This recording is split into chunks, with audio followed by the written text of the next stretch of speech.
आज mid term exam का आखिरी दिन है। एग्जाम्स के बाद मेन कैरेक्टर नात्सुमे और उसके दोस्त कितामोटो और निशिमुरा डिस्कस कर रहे हैं कि एग्जाम खत्म होने पर कहां सेलिब्रेट करने जाएं। थोड़ी देर बाद ससादा भी उनके डिस्कशन में ज्वाइन होती है। वो ने अपने साथ एक आर्ट एग्जीबिशन ले जाने के लिए इन्विटेशन देती है जो कि दूसरे शहर में है और जिसके टिकट्स उसके डैड ने दिए हैं। घर लौटने पर नात्सुमे अपनी आंट तुको को देखता है जो बहुत चिंता में थी। पता चलता है कि आंट तुको अपने प्राइमरी स्कूल क्लासमेट के साथ एक रियूनियन अटेंड करने वाली है। आंट तुको का उनके एक दोस्त के साथ क्रिसमस वाले दिन ऐसा इंसिडेंट हुआ था जिसको भी भुला नहीं पाई है। वो सोचती थी कि इतने सालों बाद शायद किसी को वो गिफ्ट याद नहीं होगा, पर अंदर से उसे अफसोस था कि उसने तब माफी नहीं मांगी। नात्सुमे उसकी बात सुनता है और थोड़ा जलन महसूस करता है क्योंकि उसके अकेलापन भरे बचपन में ऐसी यादें नहीं थी। न्यांको सेंसी आर्ट गैलरी जाने में इंटरेस्टेड नहीं है, लेकिन जब उसे एक रेमन रेस्टोरेंट के बारे में पता चलता है तो उसका मूड तुरंत बदल जाता है। अब यहाँ पर पेड़ में रहने वाली यूकाई जो कि एक घोस्ट है जो बहुत टाइम से वहाँ है, उसे बदलता हुआ मौसम महसूस ही नहीं होता। वो पेड़ से लटक कर लोगों को डराने के बारे में सोचती है, लेकिन जैसे हमेशा होता है कोई उसकी प्रेजेंस को नोटिस ही नहीं कर पाता। वो एक ऐसे वक्त को याद करती है जब कोई उसे देख सकता था।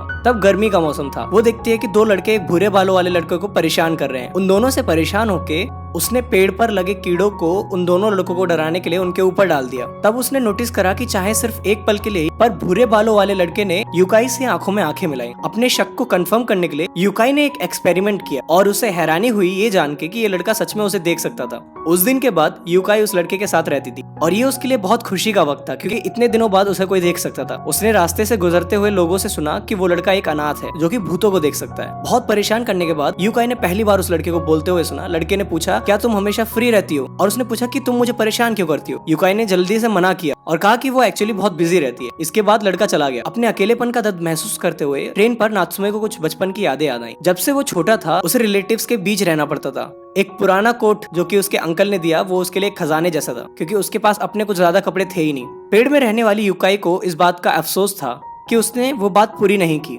पर यूकाई को उम्मीद थी कि कल फिर से वो लड़का आएगा और वो अपनी बात तब कह देगी। जैसे हमेशा यूकाई अचानक से आई और लड़के को डरा दिया। यूकाई समझ चुकी थी कि इस बार उसने ज्यादा ओवर कर दिया है। उसने तुरंत माफी मांग ली, लेकिन इस बार लड़का रो पड़ा क्योंकि लड़के को गिफ्ट में मिला हुआ कोट गंदा हो चुका था और उसके बाद वो लड़का उस छोटे रास्ते से फिर कभी नहीं गुजरा। अब यूकाई एक छोटी बिल्ली बन गई और बहुत वक्त तक लड़के को ढूंढती रही। आखिरकार उसने उस लड़के को ढूंढ लिया। लड़के ने बिना पहचाने उस बिल्ली को उठाया और अपनी बाहों में ले लिया। लड़के को बिल्ली पसंद आती है। लड़का बस ये चाहता था कि वो अकेले शांति से रहे, और जबकि यूकाई जानती थी कि अकेला रहना कितना मुश्किल होता है। लड़का जल्दी ही अपनी दूसरी फैमिली के पास जाने वाला था। उसके बाद यूकाई ने उसे कभी नहीं देखा। असल में यूकाई को इंसान पसंद ही नहीं आते थे।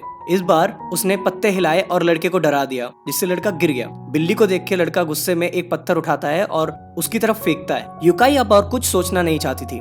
उसका वक्त जैसे थमा हुआ लग रहा था। कभी कभी उसे सिर्फ उस भूरे बालों वाले लड़के का चेहरा याद आता था और यूकाई को नहीं पता था कितने मौसम गुजर गए, लेकिन अब वो भूरे बालों वाला लड़का एक जवान आदमी बन गया था। नात्सुमे अब यूकाई को कुछ हद तक समझने लगा था। जब यूकाई ने नात्सुमे का चेहरा देखा उसे समझ आया कि नात्सुमे को जरूर कोई अच्छा इंसान मिला होगा। इस बार यूकाई ने नात्सुमे को गले लगाया, उसकी वही पुरानी खुशबू महसूस की। नात्सुमे को एक और पुरानी याद आई। ट्रेन पर नात्सुमे ने अपने दोस्तों को बताया कि वो अपने बचपन के दोस्त से मिलने जा रहा है और बीच में ही उतर जाएगा। नात्सुमे समझ गया था कि अगर उसके पास कोई मिलने वाला है तो वो कभी तन्हा नहीं होगा। इसी के साथ ये एपिसोड खत्म होता है। एनिमे का नाम है नात्सुमेज बुक ऑफ फ्रेंड्स। ये काफी अच्छी एनिमे है और मैं ऐसे ही अंडररेटेड एनिमे एक्सप्लेन करूंगा जो शायद आप लोगों ने नहीं सुनी, लेकिन उनकी कहानी बहुत अच्छी है। अगर वीडियो पसंद आई हो तो लाइक करें और इसका नेक्स्ट पार्ट जल्दी ही आएगा तो चैनल को सब्सक्राइब कर लें। मिलते हैं आपसे अगली वीडियो में।